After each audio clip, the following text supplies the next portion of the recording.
Okay, I'd like to call the meeting to order, please. It's 8:01. I want to just say welcome to Monday, May 15th, meeting of St. John City Council.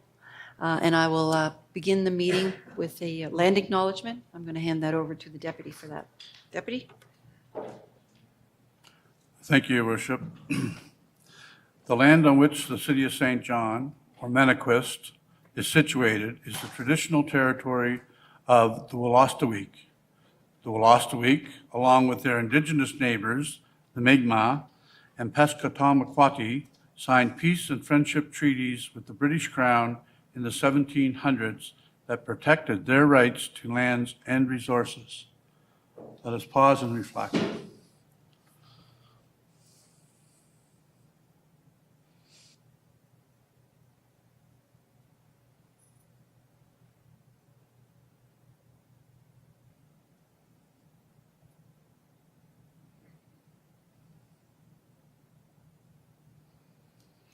I'll ask everyone to please stand for the national anthem.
Okay, City Clerk, next item.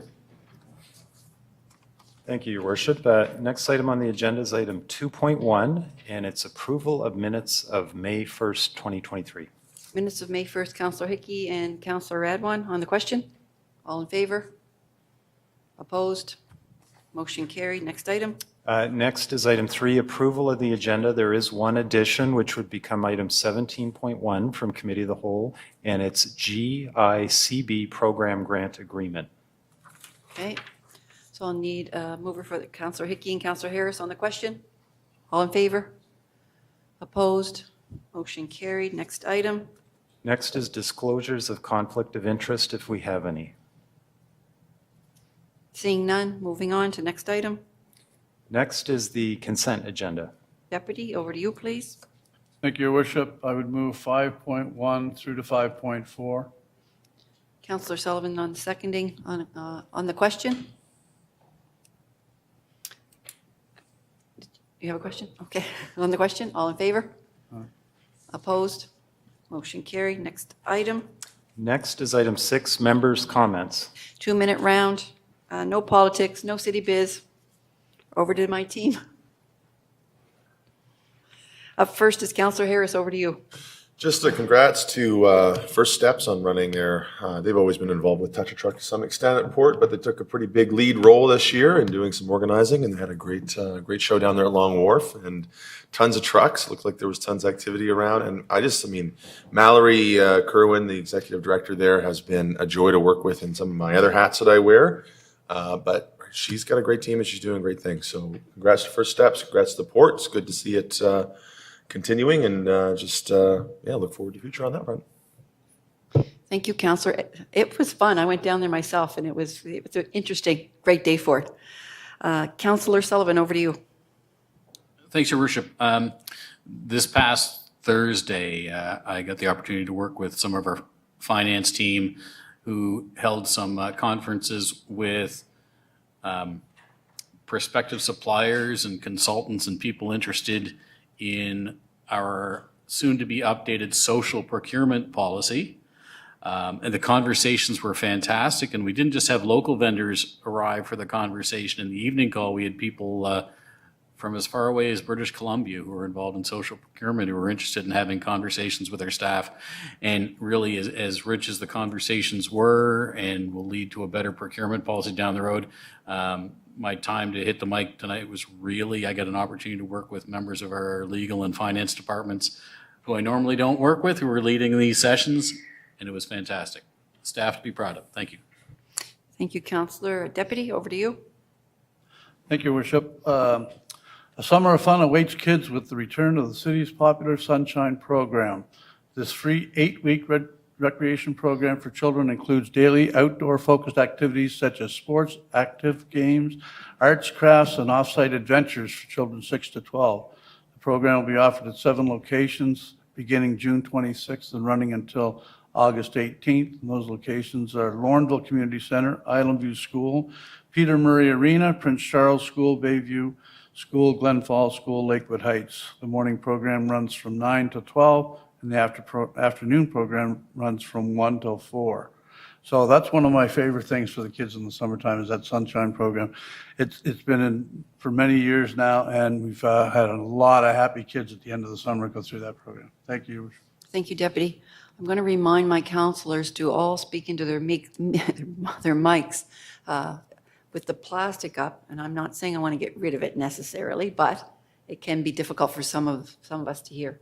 And I guess the sound system, according to the clerk, it'll come through the overhead sound system. Councillor Hickey, over to you.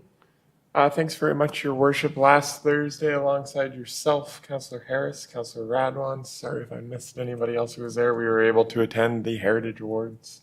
So I just wanted to congratulate all of the amazing folks in the community who did take one home, and to the larger Heritage Network in St. John, who are really championing some of our old buildings and making sure that they are keeping their same style and excitement about them. And of course, I just want to recognize too that this Wednesday is the International Day Against Homophobia, Transphobia, and Biphobia. And without getting too political, given the current climate, specifically in our education system, I hope that we support them. I know we will be doing a flag raising here at City Hall in recognition of that. So hopefully we get lots of folks out to that and show our solidarity with the community. Thank you. Thank you. Councillor Radwan, over to you. Thank you, Mayor. So it is Asian Heritage Month, and there's still some things going on. So the public library is having art in there all month long. As well, on May the 27th from 2 to 4 at Samuel de Champlain, there will be an Asian Heritage Gala. Also, I got to go to an announcement today at the Newcomer Center for a new program where they're going to be assisting international students to get employment. So it's a great new initiative. And they announced also some more scholarship money for students as well. Another thing that's coming up is actually the Champlain Heights Clean and Green is going to be taking place May the 27th from 11 a.m. until 2 p.m. and it's on the Swanton Street playground. It's always a really great, well-attended event. And the MBA students some of them are still looking for placements. So they're hoping to be able to get some good spots. We've got some brilliant MBA students, so hopefully people can reach out to the program. And there was a bunch of us, actually probably most of us, went to tour the Wellington, and beautiful new building there. And if anybody is looking for an apartment, their website's thewellingtonapartments.ca. It was beautiful. There's some accessible buildings, units, and it was really, really beautiful. I loved to see the colors, and it was very bright building, some good views of the city, and some great views. You won't have a 21-gun salute this year because they're all busy training for the Princess Anne Ball that will be in Moncton, because she actually is going to be in Moncton. But there will be some celebrations, I'm sure, around the city, and the city will be 230 8 years old this year, so that's impressive. And the Wellington, I'll just touch on the Wellington briefly. It was wonderful to be up there. It's great. It will, when it's gets its accreditation, it will meet the Passive House accreditation. So that's very impressive because I think for residential, we're probably the only one east of Quebec. So some great things happening here in St. John as well. Okay, next item, City Clerk. Next, we have proclamations, Your Worship. The first one's item 7.1, and it's a proclamation for National Police Week.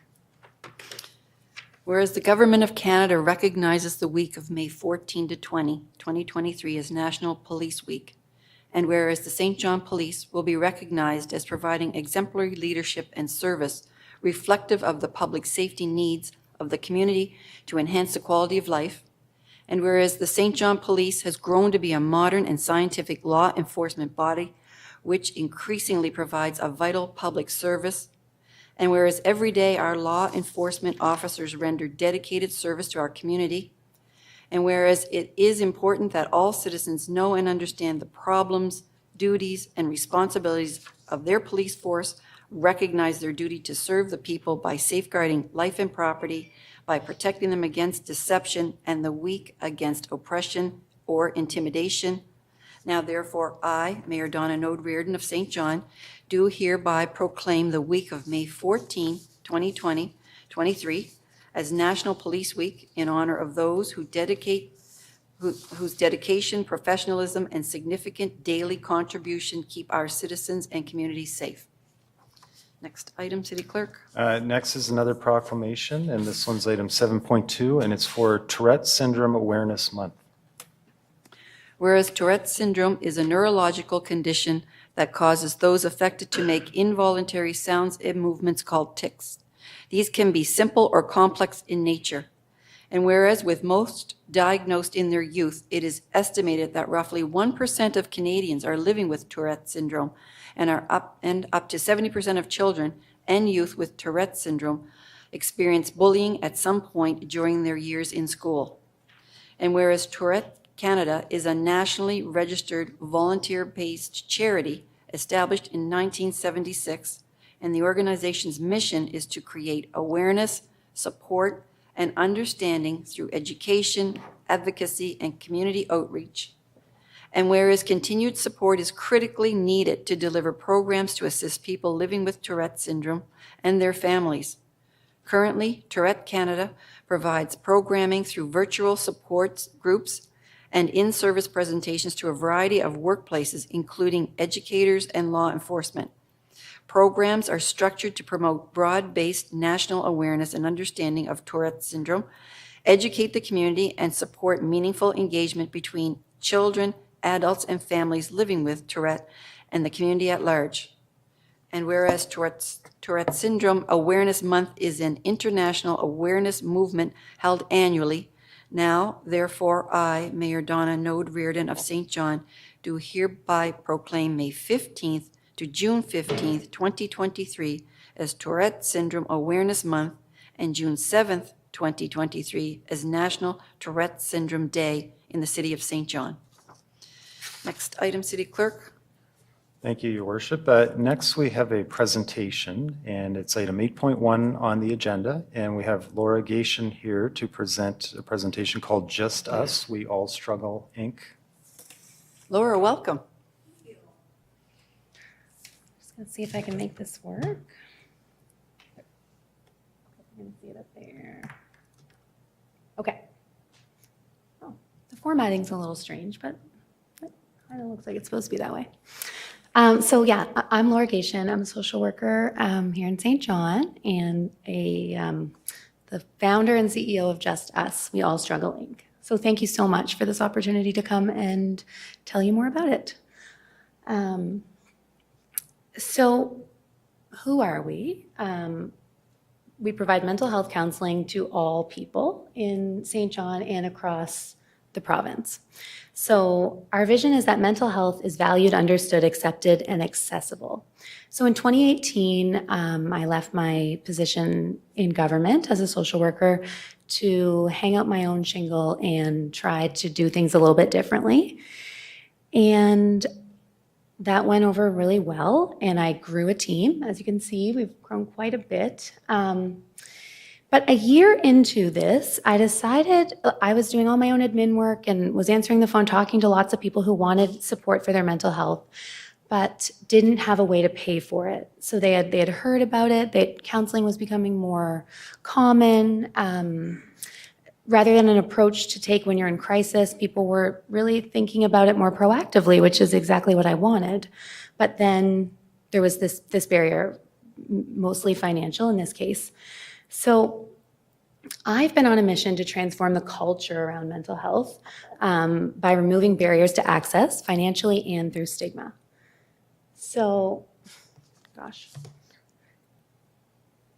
We started in 2019, a year into the practice, launching a free and low-cost program through the use of interns.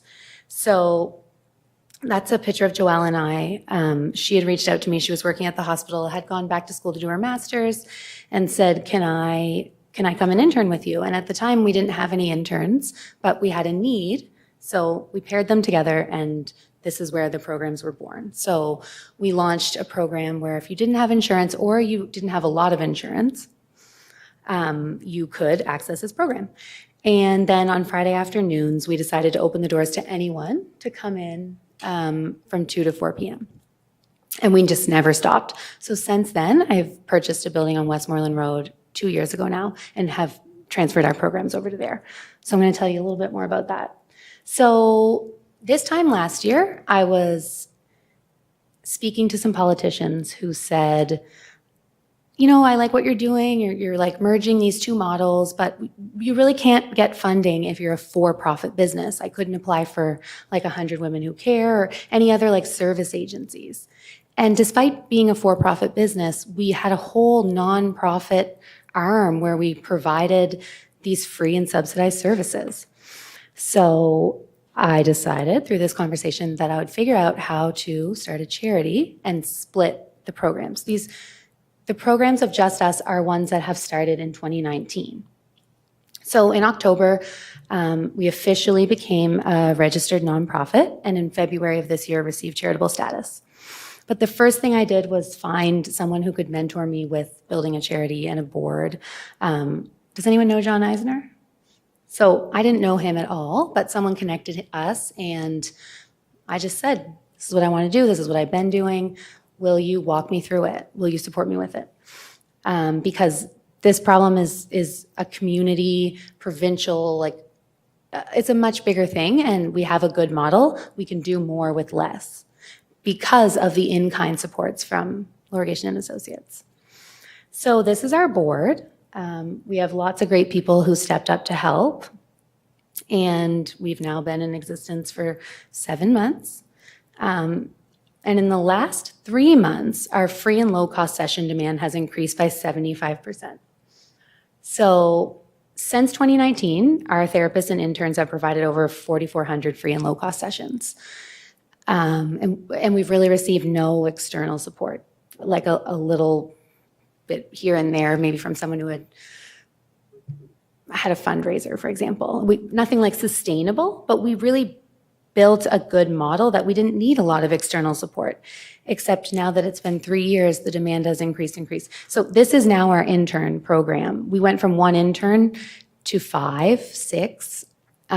We just kept building on it, and it's been really successful.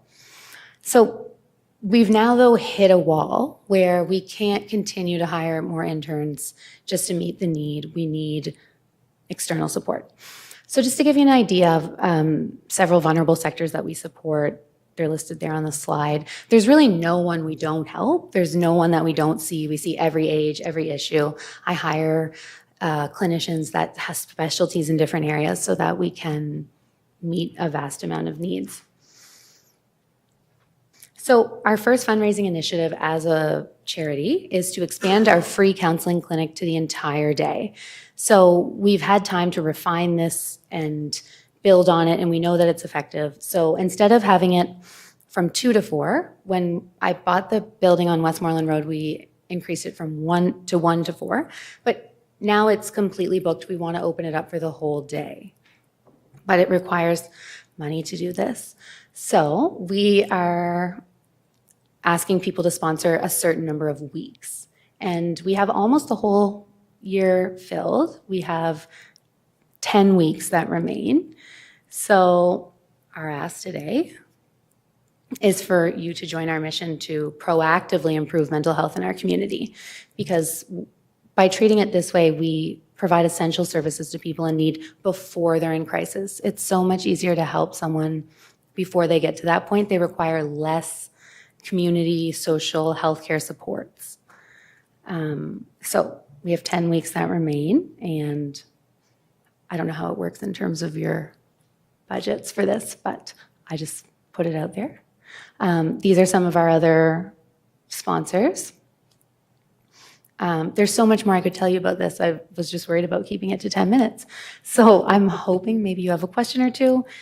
We've had lots of community support. We've had lots of meetings with lots of politicians, and I think there's things in the works, but I really believe that this is a multi-level, like we all have a social obligation to support these things. This is preventing people from needing to access homeless shelters, and it's really like swimming upstream. It's doing something differently, and like I said, we are able to do more with less with our model because we utilize the admin support from Lorigation and Associates, the infrastructure. We are literally just paying for the therapy. So there's someone's feedback that I just wanted to share with everyone. So does anyone have any questions? We do have some questions for you. I do want to say, though, thank you for coming in. It's been nice to hear a little bit about the program that you offer. It's interesting to hear that you've gone from 1 intern to 6 interns over the 3 years. So, and I think we certainly understand that the need is there because we're dealing with it as well as a city. So, and there is a recommendation that we refer it over to the city manager. It's over to the city. I was going to say city manager, but he has a new title. He's a CAO now. So, but there are a couple of questions. I have Councillor Radwan has a question for you. Thank you, Mayor. Thank you so much, Ms. Cation. We've had conversation before, and I'm a very strong advocate for trying to help people with mental health. So I've had a lot of residents reach out to me, and some of them did not have financial means, and they have gone through your program. So thank you for everything that you're doing. Your business is an award-winning business, so I will come out and say that. It's been really impressive to hear at some of these award banquets the sort of work that you've done in your business, and I think it's great that you're stepping out and doing this as a charity and being able to actually be able to have more people access these services. It's wonderful. And then my big comment was, of course, community grants is the way that council usually supports initiatives like yours. So I am hoping that city staff are going to reach out and let you know, and since you haven't applied before, to let you know exactly how the process is. I think that the next applications open up in December, and it's definitely a great initiative, and hopefully anybody who's listening from businesses will reach out to support you too. But thank you very much for coming in. This is a great way to get the word out. Thank you. Thank you, Councillor. Deputy, over to you. Thank you, Worship. Well, first I'd move the recommendation to refer to the Okay, CEO. good. If I can get a second. Seconder is Councillor Hickey. All right. Okay. Then I'd like to make a comment. I think this is really, really unique. It's needed. And I think there's a lot of people out there that have insurance, that have money, that could easily go somewhere else. But if they came to you because they would have money or they would have insurance, would there be any reason you couldn't service them?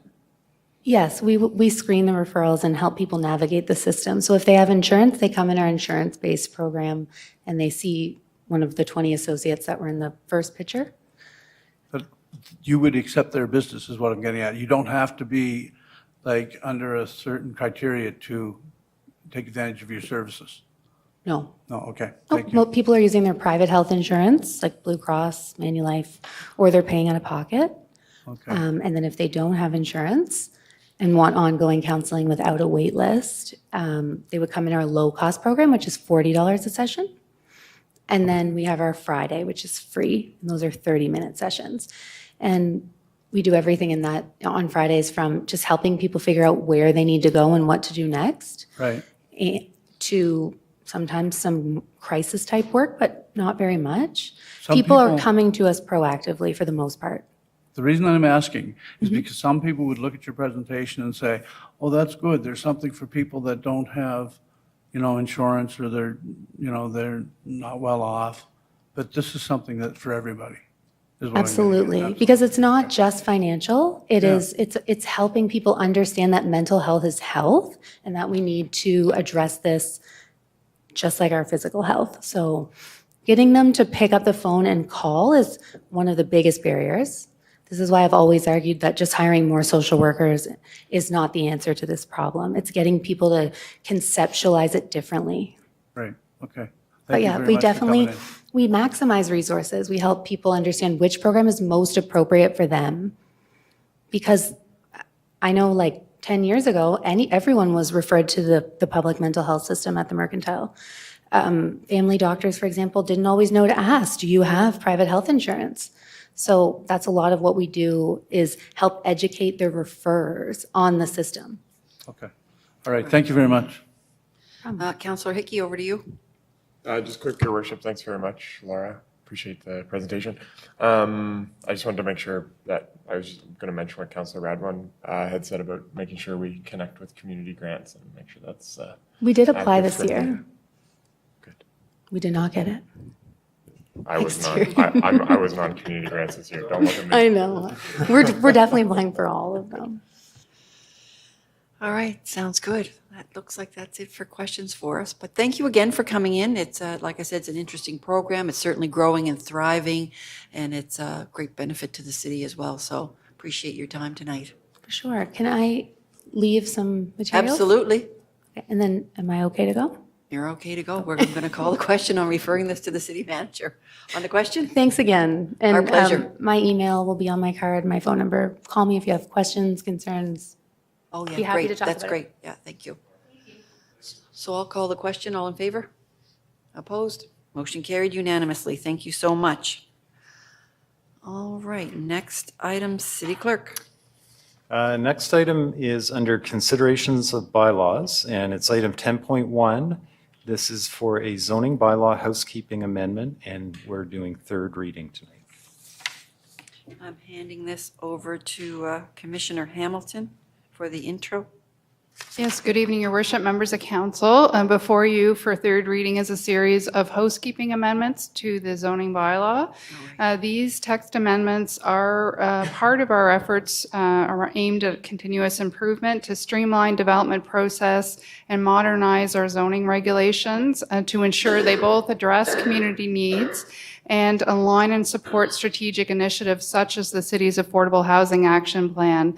The proposed amendments do update definitions for supportive housing and supportive facilities to address changing needs in the housing continuum. They also introduce a streamlined approach for the use of shipping containers as an accessory use in certain zones in the city. The changes both remove barriers and improve the efficiency of the development process by delegating more authority to staff to approve routine applications. These text amendments did receive first and second reading on May 1st, following the required public hearing. And I can confirm that all requirements of the Community Planning Act have been met, and council can now move forward with third reading. With that, I'll turn it back over to Your Worship and the clerk for the required motions. Thank you. City Clerk, motions, please. Oh, sorry, Your Worship, having a problem with my mic. So just two motions for this item, third reading in summary, and then third reading by title.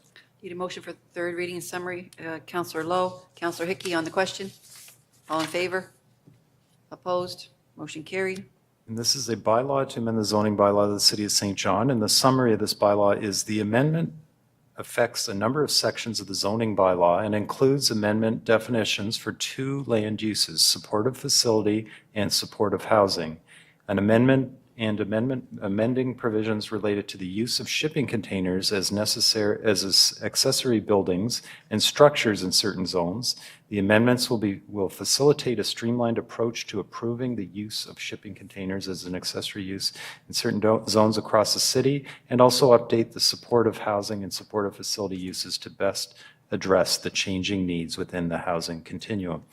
And now one more motion for third reading by title. Move approval by third reading. Counselor Radwan, Counselor Killen on the question. All in favor? Opposed? Motion carried. A law to amend the zoning bylaw of the City of St. John. Next item, City Clerk. Next is 10.2, and it's another bylaw consideration, and it's for flyer distribution bylaw, third reading. Commissioner Hugenholtz, over to you. Good evening, Your Worship and members of council. Before you is a bylaw respecting flyer distribution for third reading. This bylaw was developed in conjunction with the General Counsel's office to address some of the nuisances arising from flyer distribution that have been brought to both councillors and staff's attention over the years. The bylaw includes provisions that forbid distributors from delivering flyers to a property if a no flyers sign is posted. It also contains a provision against delivering flyers to a property where there are already a pile of old flyers in the driveway. The fines range from $300 to $2,100 per offense, with an administrative penalty of $150 available in lieu of prosecution in court. So first and second reading were held on April 17th. So since then, staff have connected with Brunswick News regarding the bylaw, the penalties and the provisions, and I can say that they are prepared for it. They are dealing with a similar bylaw in Moncton in particular. So they have passed on the message to their team.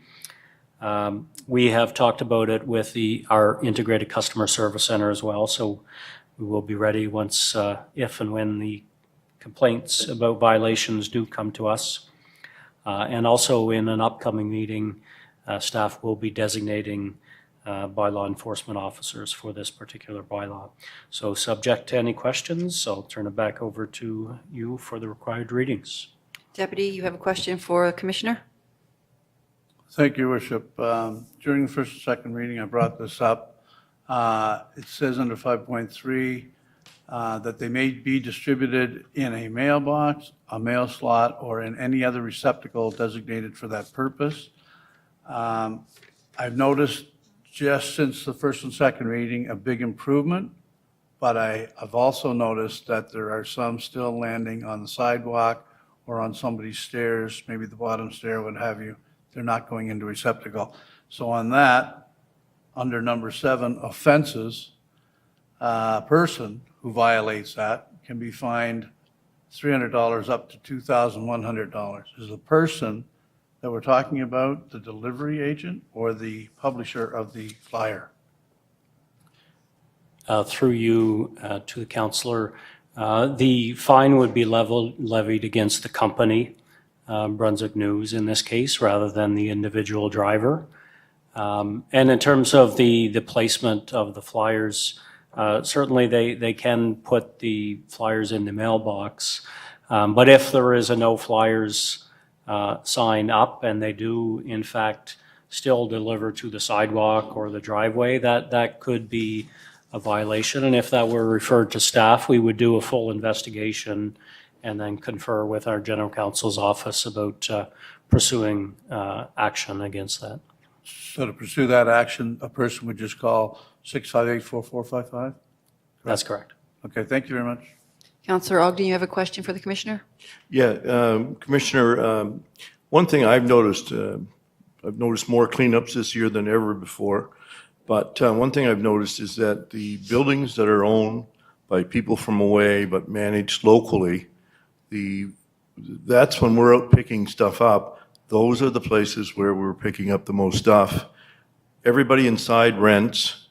The building's owned by somebody in Ontario or whatever, and then it's managed by a company often from outside of St. John. So to track somebody down to say, you know, you're out on the street here with all these wet bags, and sometimes it's really bad in some of our most vulnerable neighborhoods. Is there a way to get the owner of the building's name out there, or the management company that's not cleaning up their property? Like, if we have to go back 3 or 4 times, all taxpayers pay for that. So this is a tax, to me, this is a tax issue, and that we're taking care of people's properties who are not being responsible or not taking the responsibility. So what do we do when they do pile up like that? I know the city will come along if we make a pile, but I think it behooves the people who own the building and manage the building to take care of it. Commissioner, back over to you. Yeah, thank you for the question, and through you to the councillor. I'm not aware of any mechanism for forcing property owners to, make use of this bylaw or post a no flyers sign on the driveway. There may be other bylaws that we could look into, unsightly premises or some other means. But I guess I would say that, certainly the residents, the owner of the building, or the property management company could either put up the no flyer bylaw, or the sign rather, and they could also contact Brunswick News to have those flyer deliveries stopped. And that's certainly something that we've worked with our customer service team on, that regardless of posting a sign or not, we do always encourage them to reach out to Brunswick News first and foremost. And there's an email, customerservice@brunswicknews.com. There's a 1-800 number. The contact information for Brunswick News is also on those flyers.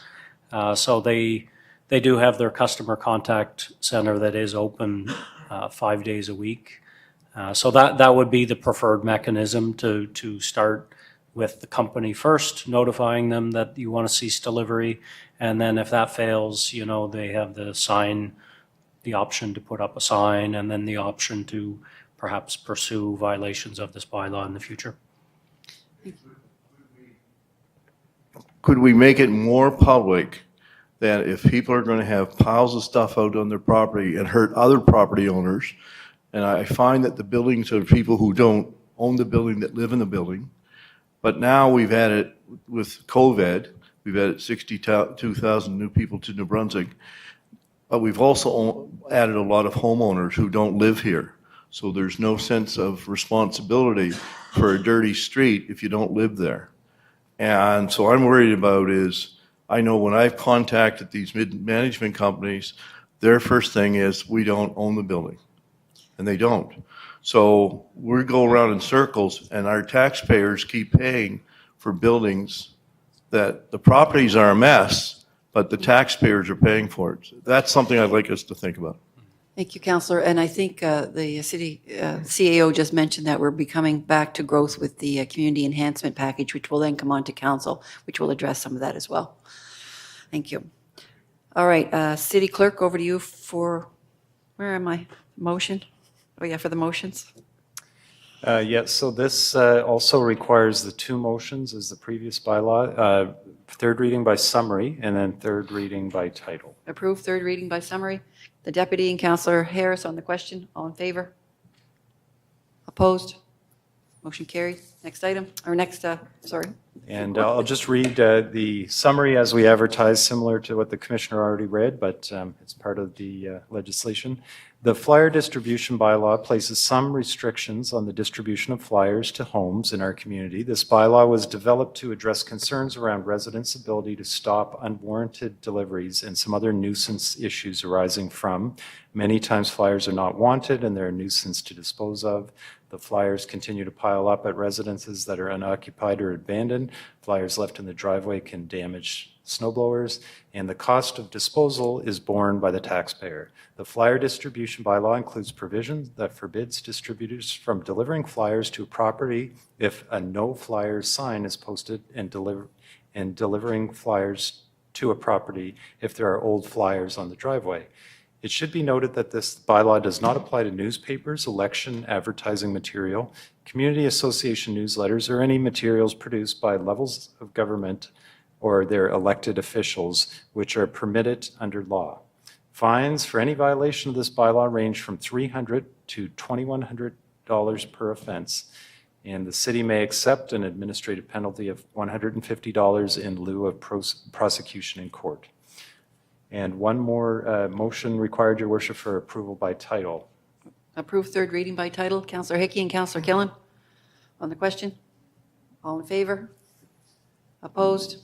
Motion carried. Next item, City Clerk. A bylaw respecting flyer distribution in the city of St. John.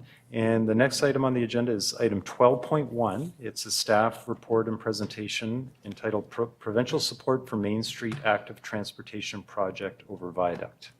Commissioner Hugenholtz, back to you. Thank you, Your Worship. I'm going to turn over to Director O'Reilly in one moment, but I did want to highlight for council that unfortunately we have run into a roadblock at the 11th hour for that Main Street Active Transportation Project. And the ask for you this evening is your support to send a letter to the Minister of the Department of Transportation and Infrastructure to seek their support for some changes that we need for this project to move ahead. With that, I'll turn it over to Director O'Reilly. Thanks, Commissioner Hugenholtz, and Your Worship and members of council. So again, a picture says 1,000 words. So the first slide up here is obviously a map of the city of St. John. The red line on that screen that goes east to west through the entire city is Highway 1. And then all the dots on that red line are all the different overpasses and underpasses that cross Highway 1. It is clear that if we're going to be a city that embraces different modes of transportation, you can't have these solutions unless you cross Highway 1.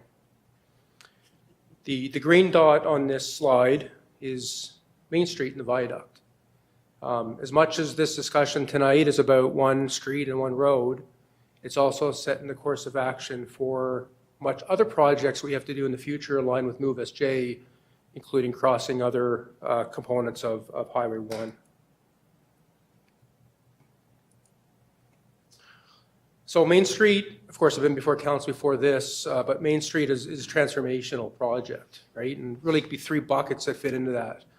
First of all, from the design perspective, we're taking a road, or highway, mind you, that was clearly designed for trucks and cars at higher speeds and converting some of that space over to other modes of transportation. So doing that was a challenge that certainly accepted, but to do that safely and effectively for those other modes certainly required some innovative design. And again, I've been before council to talk about those prior. Second application of this being transformational is the application of our provincial laws. So a lot of discussion with the Department of Justice and Public Safety around making sure this project aligns with our Provincial Motor Vehicle Act, which again is quite old, and certainly some good discussions to make sure that what we're trying to do in this project, such as having a path that's shared by pedestrians and cyclists, which isn't necessarily contemplated in that act, was a challenge. And then just in terms of policy. So again, both the City of St. John and the province of New Brunswick, it does require both governments to look at roads differently and how they're applied. So again, all three components really consider this project to be transformational in nature. I've had this slide up before in a previous presentation, but it's a bit of a different reason this time. So this is the entire length of the Main Street Active Transportation Project, all the way on the left or to the north at Chelsea Drive, all the way to the east down at Union Street. Okay, so the entire project is going to go along this entire corridor. The red line is a road, right? It's a typical road, although it is a provincial highway. The entire section of Main Street West is considered part of the old Route 100, which is obviously the way you used to get through the province before Highway 1 was put in place. that red line is under the authority of the Provincial Department of Transportation and Infrastructure. The green line is the Main Street Viaduct. Of course, you're getting off the ground, you're into a bridge structure, crossing over top of Highway 1, still considered a provincial highway, but the authority changes. The clarity of that and the issues that the Commissioner mentioned only became recently to light, but it's under completely different authority and different mandate through the New Brunswick Highway Corporation. So the corporation was created, basically there's 3 different P3 highways within the province. There's a Moncton-Fredericton Highway project. There was the first one in the province, and then there's one going up towards north. It's the Brunway project. And then Highway 1, about 2011, 2012, became also a P3 project where again, operated, maintained, looked after by a private company instead of the province of New Brunswick, as staff. So this corporation was set up to basically manage the contracts with all 3 of those companies that were looking after each of those contracts, each of those highways, including in this case, the complete section of Highway 1 all the way from essentially, Moncton towards St. Stephen. So that was set up around 2011, 2012, and again, essentially set up a whole different mandate and some different challenges specific to this project. So the added requirements that really, I mean, to be clear, again, and to start off with, I've had great discussions with staff at both the DTI and again, public safety, working with them very closely. Always knew we had to have discussions with the third-party operator across Highway 1. But the extent of which the requirements were placed on us, again, only came to light within the last couple of months. So really those additional requirements, we always knew we had to fill out a highway usage permit. Still considered provincial highway, so we had to apply for that to the Department of Transportation. We did come to learn recently that we actually have to fill out an entirely new highway usage permit specifically for that viaduct section. So instead of applying to DTI proper, we're now applying to that through the Highway Corporation and their third-party operators. We actually have to allow first right of refusal for our project and all work across the viaduct. So again, we were aligned all the way along, obviously, to have one contractor in place for the entire project. We actually have to give first right of refusal to Highway Corporation's operator of Route 1 to have a first crack at installing this infrastructure across the viaduct. And that's at their cost, their cost identification, but still has to be paid for by the city if they accepted that right. The other thing that we knew to some extent, but certainly became more clear recently, was just the impacts on our future operating costs and capital costs that would be impacted by future work that might happen across the viaduct. So as an example, right now, everybody knows that there's work happening on the viaduct, and that's happening by the third-party operator. This contract between the Highway Corporation and their operator is going to end in 2040, and we're aware of 2, maybe 3 more rehab projects between now and then. In the infrastructure that we will be putting on this bridge for the Main Street Active Transportation Project, if it impacts in any way the costs of that operator doing their work and their rehab, would be borne on the City of St. John. Again, in addition to the city actually looking after the infrastructure and maintaining it. And then a separate insurance requirements over and above what we knew we had to put in place for the DTI portion proper. So what this is doing is it's causing us a pause, right, as city staff, because all these are costs and risks that we need to flesh out and make sure we understand and make sure that council's supportive of. And again, in discussion as staff, we're not sure that that's kind of the right course of action in terms of accepting all those costs. So we certainly wanted to put a pause on the project to make sure we understood those costs, understood some direction from council, and perhaps some more discussion with the province before we picked up the project and continued it. Now we are taking steps. I mean, our intent at this point as a city is still have this project completed next year. And there are some components of the projects, like some of the traffic infrastructure that takes longer to procure. We're certainly still looking to potentially buy some of that this year. But we do want to get over these requirements before we continue the planning a tender phase of this project. So in addition to those 4 challenges, just the continued challenges is is, again, we have to work around the Highway Corporation operators. So we did only became aware in 2023 of the current rehab work that's happening. And so if we were actually to implement the project this year, we'd have to work around that project, which again, we just became aware of lately that was happening. So there's a letter that's attached to the council report that we're recommending that the council support the mayor send off to the Department of Transportation, the minister. And those are laid out here. But again, foregoing those added requirements by the Highway Corporation, ensure that rehab work that they're doing now is being done in 2023. So far, we don't have assurance that that's going to be done, because obviously it has to be done before we can get our Main Street project done. Request for advance notice of any other crossing rehab work that happens both in this crossing and others around the city. Just an overall request about revisiting the standards put in place for Highway 1. I mean, Highway 1 crosses a lot of rural stretches of our province, but it goes right through the middle of the city of St. John. So are the requirements that are in place for Highway 1 appropriate for a section of highway that literally dissects our city? So we do want that reviewed. And then really that shared vision and shared responsibility to invest in the other forms of transportation at both the provincial and city level. That's, of course, upfront infrastructure investments going forward and to maintain that going forward. I do want to acknowledge as well, too, again, I mentioned it earlier, like we've had some great discussions at staff, all three areas, like public safety, Department of Transportation, even staff at the Highway Corporation, again, very open, frank, good discussions, a lot of progress made, and those continue to be amicable conversations. Just these new requirements that nobody that have had discussions with have the opportunity to overcome those. And again, even this step here that we're asking you to take and the mayor to take this evening, we're very confident it's going to result in positive outcomes.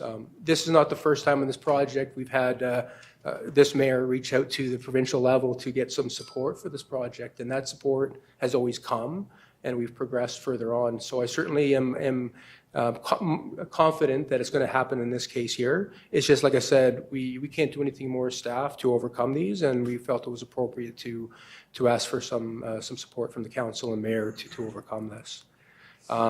So before I turn it over back to the mayor, if you don't mind, your worship, I'll just turn it back to Commissioner Hugenholtz for a couple of closing remarks. Thanks. Thank you, Director O'Reilly.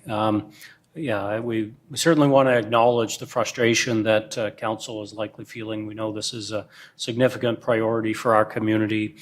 We want to see action take place, but again, until we really are in a position to understand the risks associated with these extra asks, we just can't really move forward.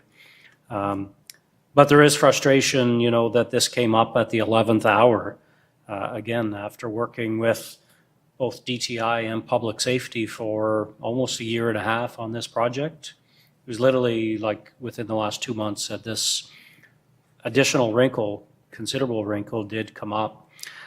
We share your frustration that the city doesn't have the power or authority to implement projects like this that are important for our community and that are aligned with council's vision and priorities.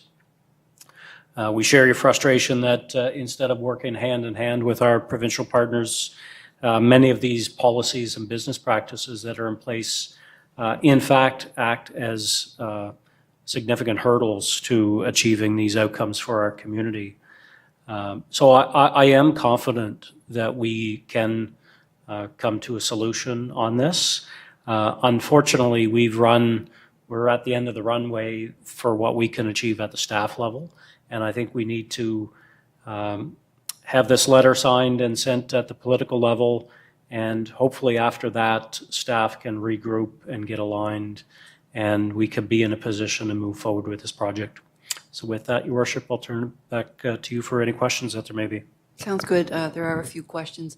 I will reiterate as well, Director, that in that letter that we're going to send off to Minister Carr, we've identified 4 opportunities that we would like the province to commit to, and it's just accept the costs that we've identified, to forego the NB Highway Corp's operating partners having the first right of refusal on the job we'd like to tender that job.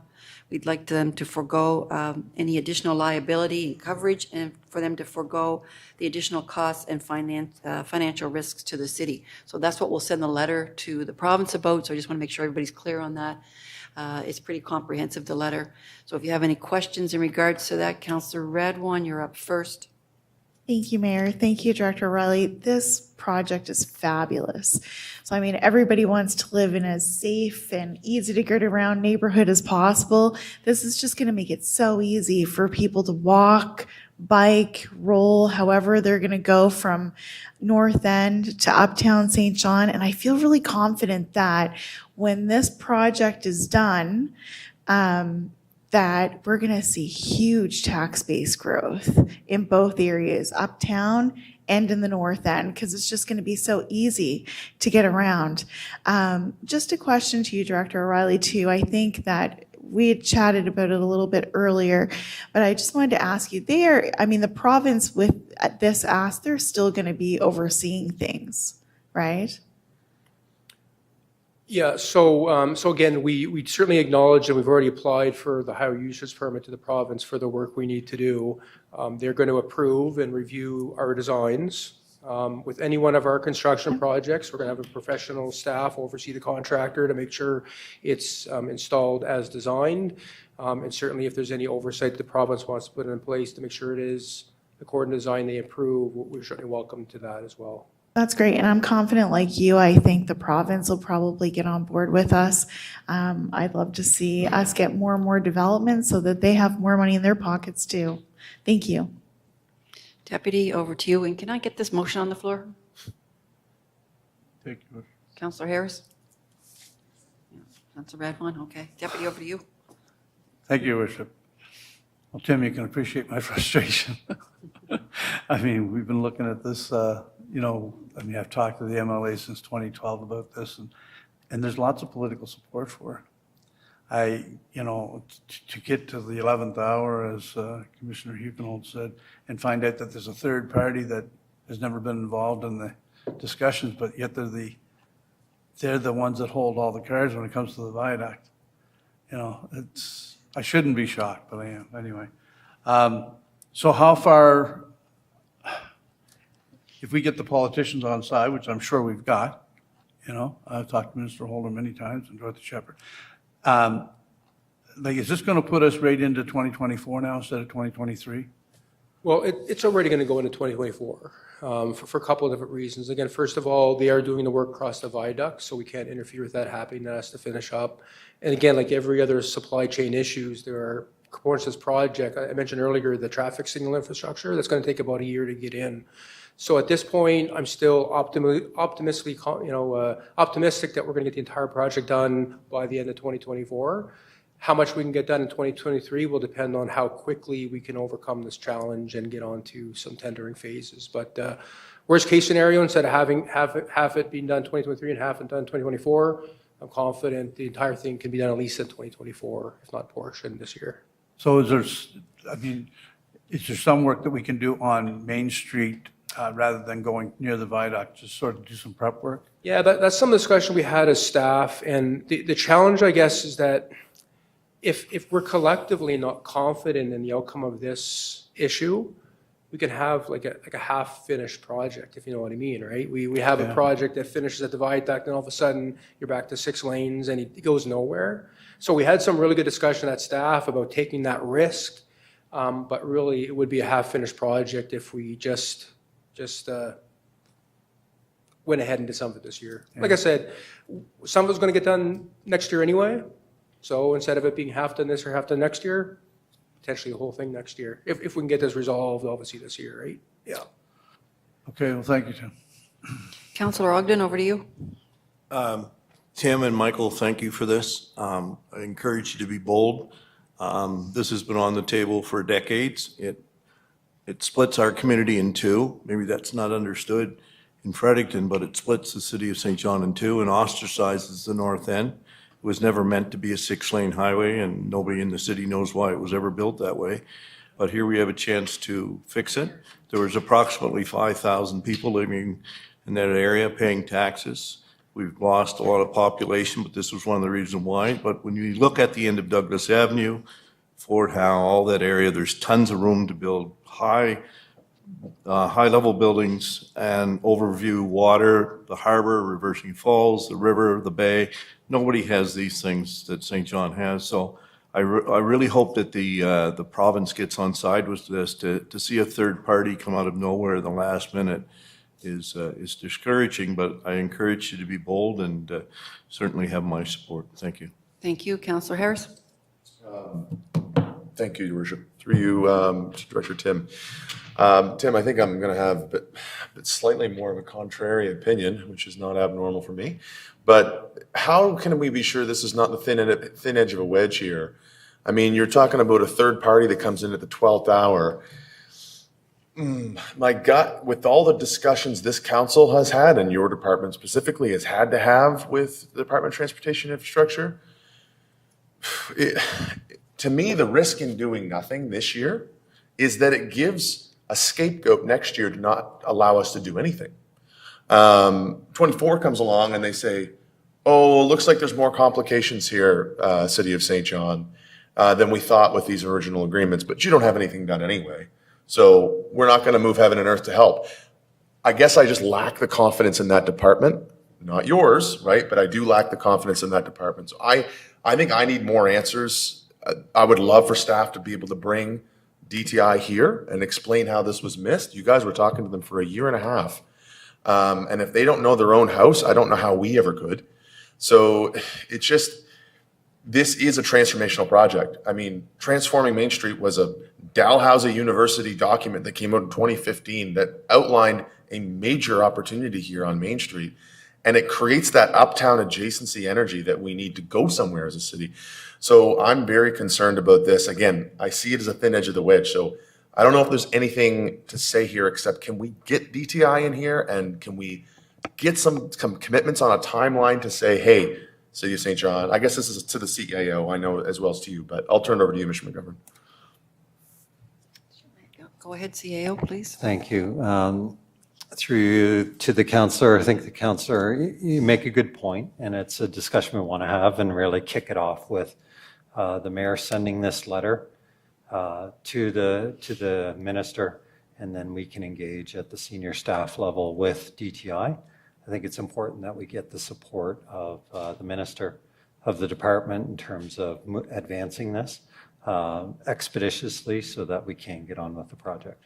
Yeah, I guess that would be my request, that we can, I mean, flag it urgent somehow, and maybe let's get it as a running item here in the next month so that we get an update whether it's happening or not, or send a memo to us, because yeah, there's a real sense of like anxiety around this for me.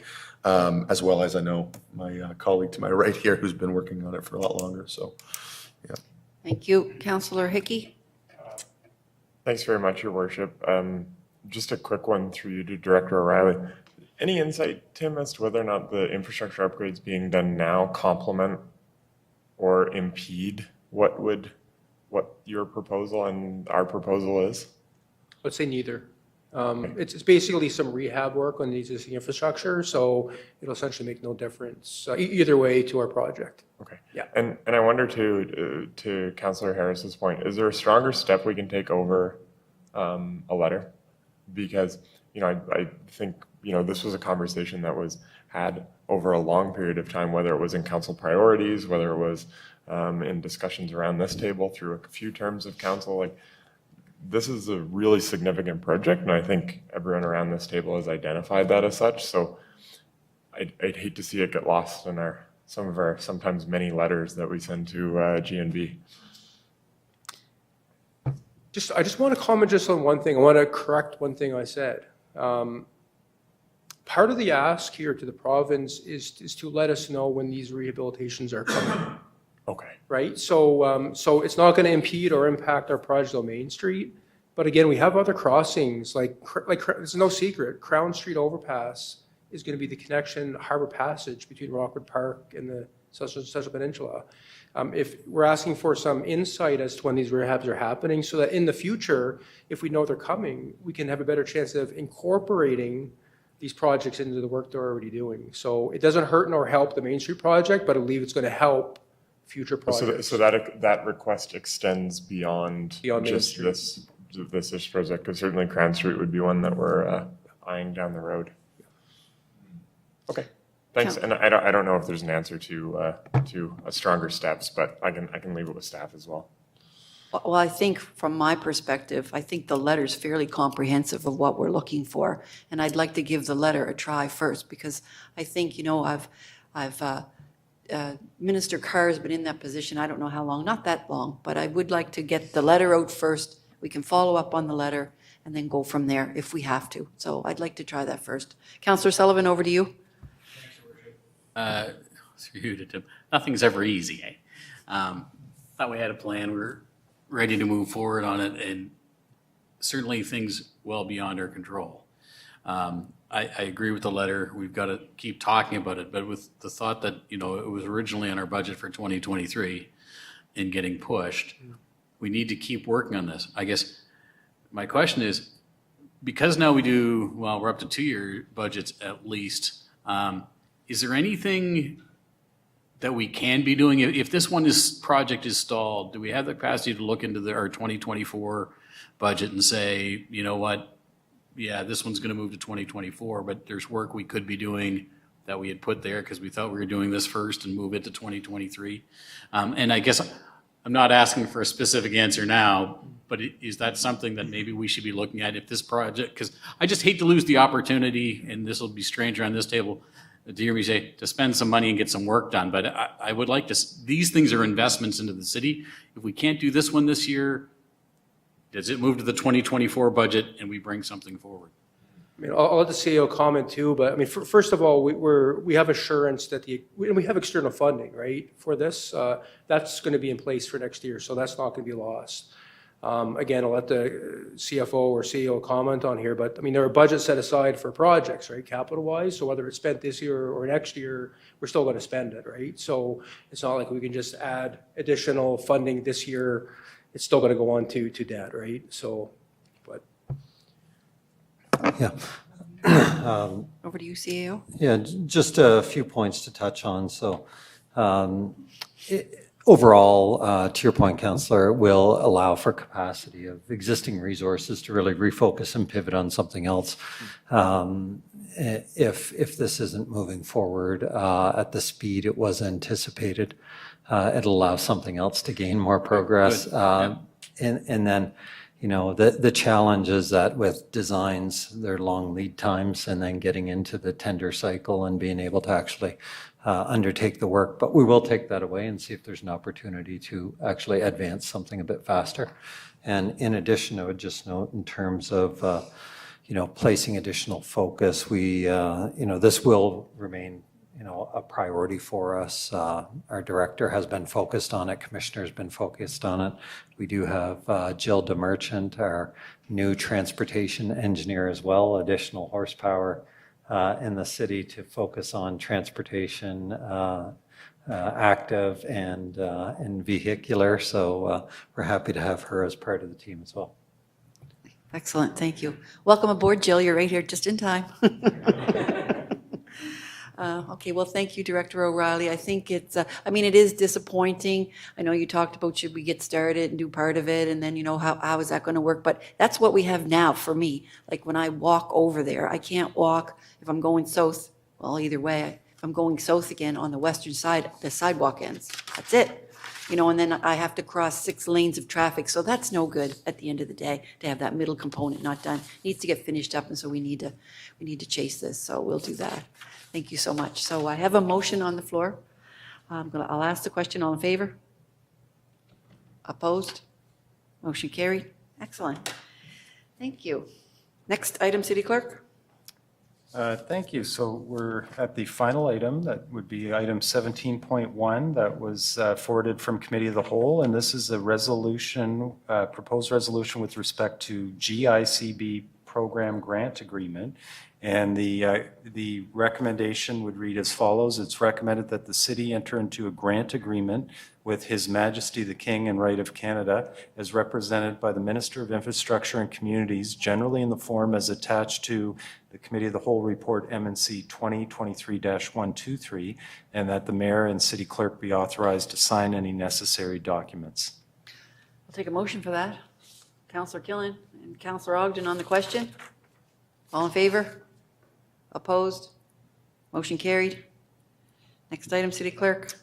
Next would be adjournment. Motion to adjourn, Counselor Lowe and Counselor Stewart on the question. All in favor? See you see you in 2 weeks. Thanks, everyone. Next Tuesday. That's right, forgot that.